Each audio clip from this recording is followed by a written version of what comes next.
Few things in life are more frustrating than a bus lane with traffic. Okay, maybe that's a little bit overly dramatic, but bus lane invasions are not just annoying, they increase travel times by up to 30%, sometimes even causing bus lanes to move slower than the general lanes. But the silver lining here, there's an incredible potential to improve bus travel cheaply and quickly, just through incremental changes to make better use of the infrastructure we already have.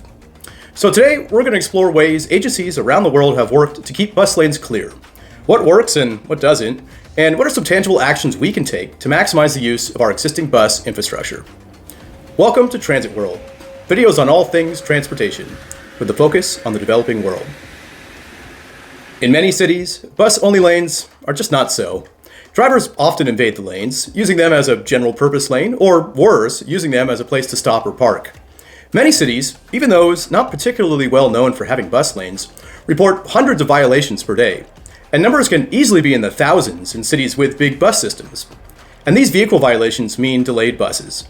Bogota estimates that Transmilenio could operate 30% faster on some routes if it got rid of invading cars.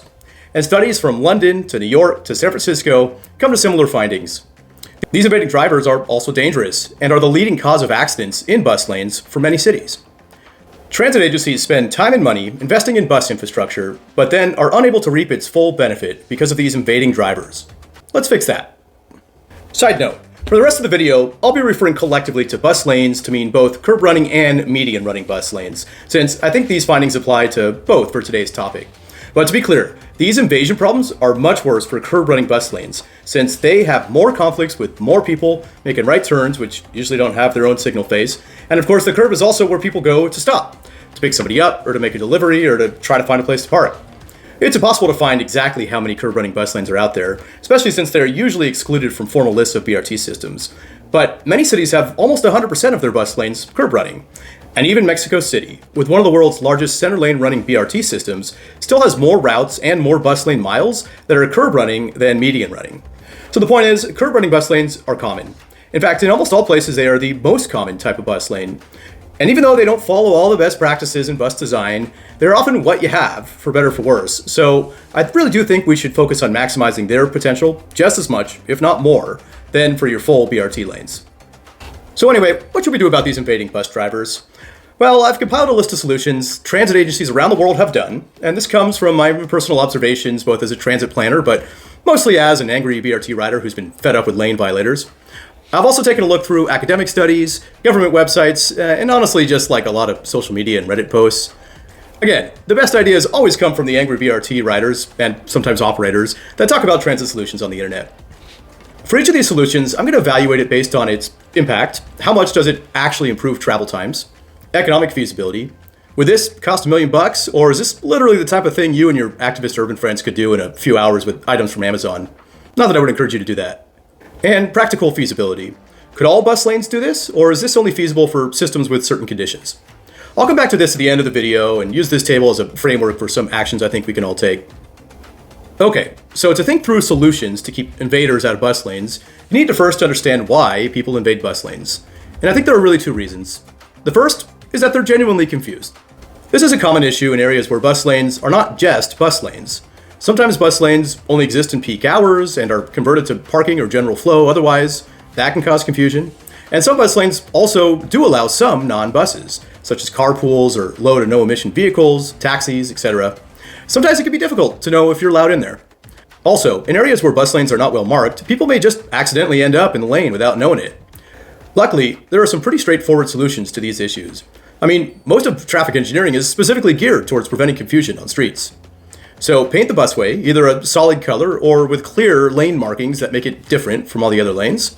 And also add clear signage about who can use the lane, when and how you're allowed to go through the lane, and best if you're able to make these rules simple. A driver that is slowing down to read and interpret a complicated sign can be just as bad as one that's maliciously violating the law. And these simple signing and striping treatments are surprisingly absent sometimes, and they do help a lot. Just painting the roads and improving signage alone was enough to reduce lane violations by 50% in a San Francisco study and 55% in New York. However, these treatments don't stop the other half of violators, and this brings us to our second reason people invade the bus lanes. They're intentionally breaking the law for their own convenience. These are people behaving badly. I'm so happy Stanley Roberts is back on Ground 4, and no, I don't care if no one else is going to get that reference. There are two main ways to stop these drivers. The first is to physically stop them, or at least physically slow them down to the point where it no longer saves them time to use the bus lane. Obviously, best practice is to have a physical divider between the bus lane and general purpose lanes. When space permits, this ideally is a full median, but if you can't do that, the second best is a wall or something along the lines of a K-rail. And if you don't have enough space for that, a bollard or a similar barrier can be used. And these are typically what you do see in urban areas. But regardless of the barrier system, there will always be spaces cars can enter the bus lane. So you can also install barrier systems within the bus right-of-way itself. And this is where things get interesting. How, in the same lane, do you slow down a car without slowing down a bus? Well, why not a gate that only opens for buses? You can do that. Sometimes you might have a rope gate, or sometimes there's a cone that moves back and forth. And these are usually manually moved by a staff member. I remember seeing these in some systems in India and very occasionally in Bogota and Mexico City, usually only in the densest locations of the city or in spots where the road layout is a bit confusing. And these are effective, but very labor intensive. They're also usually just in effect during peak hours, and obviously they don't work when there's no staff there. All right, well, how about just an automated gate? You can do that, but they're pretty rare. These gates often move slow and only register when a bus is within an RFID range, so they're typically only safe to install at stations or where a bus is stopped or going very slow. Think of them like garage doors. They're good for security, but you probably wouldn't trust one to open right in front of you when you're traveling 40 kilometers an hour. And just like garage doors, these easily break and whack out of alignment. So these aren't used much for those reasons. And in fact, this one in the UK was recently removed. As far as I can tell, the only major BRT system to install these in an urban core is Ahmedabad, India, where, despite fanfare when they were first introduced, don't seem to be doing too much to prevent lane invasions, since only 2 of the 18 in the city center were properly functioning as of early 2025. Also, there has seemingly been an uptake in private vehicle collisions since these gates were installed. I'm not sure if that's related to the gates or not. One article seemed to make the case it was, but I couldn't independently verify that. Let me know in the comments if you know the whole story here, or if you know any other BRT systems that use similar gates. So in summary, gates can be effective when they're working, but they are rare since they are labor intensive, can slow down operations, and are hard to maintain. Oh, and they may or may not be dangerous. So what other barriers can we use besides from bus gates? Well, we can use bus gauge. Buses are wider than cars. The exact measurements vary, but typically buses are wider by a few feet, a bit over half a meter. This means that if you put something of just the right width in the center of the road, a bus is very unlikely to hit it, while a car is very likely to hit it. These items go by all sorts of names, including speed cushions, speed tables, or somewhat confusingly for our purposes, speed gates. And sometimes these are just little rubber bumps that are slightly annoying to drive over, but other times they get a little bit fiercer. And some are even intended to ruin your car if you hit them. And they will indeed ruin your car. There's no messing around in Aalborg, Denmark. Of course, you can easily apply the same treatment across larger stretches of the bus lane, but now we're getting into guided busways, which is its own thing. Future video topic? Another barrier we can use is the bus itself. Why not just reverse the bus lanes so they run counter to the general traffic? The idea behind these contraflow bus lanes is that opposing traffic creates a self-enforcing barrier, since no sane person would drive into oncoming traffic to try to shave a few minutes. The history and engineering behind these lanes is fascinating. The ones in Mexico City are particularly interesting to me, and may be featured in an upcoming video. But for today, I'll just note that contraflow bus lanes can be a good fit on one-way streets, especially when there's not a lot of great alternative streets for going the opposite direction. And in theory, they're a better alternative than standard curb-running bus lanes, since they do have fewer conflicts with cars stopping and parking in the lane. However, they still face turning conflicts at intersections and are generally more cautious and thus slower through intersections than their with-flow counterparts. A very old study from Chicago hinted contraflow buses were 22% faster. And when it comes to safety, opinions vary, but the general consensus seems to be that they are relatively safe as long as they are well signed and signaled. So those are the main physical ways to stop drivers. Next, let's talk about the other way to stop drivers, which I think is really interesting and certainly rapidly evolving. But first, just a quick break to plead to everyone to please like and subscribe if you're enjoying the content. I really am internally grateful for the recent uptick in subscribers and views the channel has gotten, and a special thanks to those mega transit nerds who reached out. You know who you are. Viewer suggestions are always welcome, either specific ideas for videos or general thoughts on the types of videos that you like or want to see. Is it better to do deep dives on one city, or do you prefer top 10 lists? Is aviation more interesting than buses? Are you just a rail snob who wants to see a bunch of Metro content? Let me know. The next video will likely be more deep dives on things in Mexico City, which I'm currently researching and filming. I've also got a bunch of video ideas I would love to go film in Asia and Africa, so if you want to help support those efforts, Patreon's always a great option. Closer to home, at least for me, I'll be at various events TRP week, so if you see somebody that looks like me, probably is me. Although, honestly, I'll probably spend most of my time at the happy hours and side events, which I find way more fun and interesting. Now, back to the other way to keep scofflaws out of bus lanes: enforcement. Just like anything else on the road, if you're not doing what you're supposed to do, you can get a ticket, and even have your car towed or worse. The conventional way to enforce laws is in person with police, but like manning a gate, this is quite labor intensive. There are a few examples where police enforcement actually is pretty good, usually for bus lanes during specific peak times or in key conditions. For example, the Dodger Express bus lane in LA only exists for the stadium shuttle to baseball games, but when it does, police line the road and provide escorts to almost every bus. And that might be the nicest thing I'll ever say about LA Transit.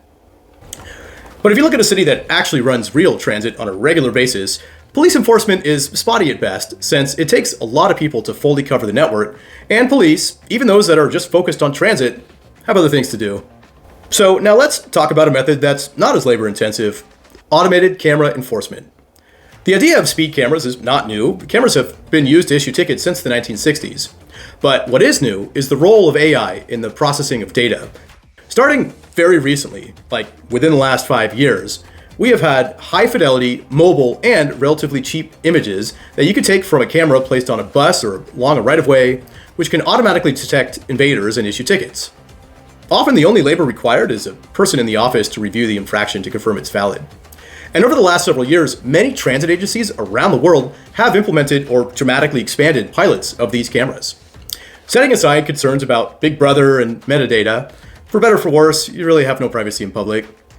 I really want to know, are these new cameras effective? Well, they are certainly issuing a lot of new tickets. When Los Angeles started enforcing automated tickets in early 2025, they issued around 10,000 tickets per month, nearly 20 times more than the 570 monthly tickets their officers issued before. A similar number of cameras in DC issued an average of about 15,000 tickets per month when they expanded their system in 2024. Similarly, Metrobus in Mexico City saw a huge increase in citations after they implemented their camera system in force in 2021, also with nearly a 20-fold increase from before the cameras. And revenue from these tickets is more than enough to pay for the installation and maintenance of these camera systems, in most cases. Your mileage may vary, but usually these camera systems typically break even within a few years or so. However, it's unlikely to cover the cost to operate your bus in any substantial way, and you will likely generate less revenue as you progress, as people stop invading the lanes. And of course, that's the entire point. It's honestly too early to get good, definitive data on how effective these cameras are from a lot of the recent rollouts, but the data that we do have show a very promising picture. TfL in London was one of the first pioneers of this tech, and they found that camera enforcement between 2000 and 2005 reduced the number of bus lane violations from 12 per hour all the way down to 0.1, while also increasing bus speeds by 5%. San Francisco, an early adopter in the US, found that only 1% of people that received a citation in 2012 received another one by 2014, and the cameras reduced bus delays by up to 20% in the PM peak period. In a more recent example, New York found that only 9% of invaders committed another violation after being cited. And MTA buses with cameras traveled an average of 19% faster, had 20% fewer collisions, and reduced emissions by 5 to 10%. And early results from other pilots and studies seem to mesh with these general findings. So these cameras are increasingly emerging as a cost-neutral way to eliminate the majority of lane invaders, while at the same time increasing bus speeds and safety. So now let's go back to our summary table and talk about what to actually do with all this. Well, if you're a transit agency, or say a concerned citizen who watches transit videos on YouTube, I think there are 3 actions you can take. First, just start by making sure you've got the basics down. Ensure that the bus lanes are painted, ideally with color and unique markings, and make sure that there's obvious signage. Consult your local MUTCD or equivalent if you're not sure how to do this. Also, add in some sort of barrier, space and clearance permitting, to help separate the bus lane from general purpose lanes. These steps are easy and cheap, but very effective, and surprisingly not always a given.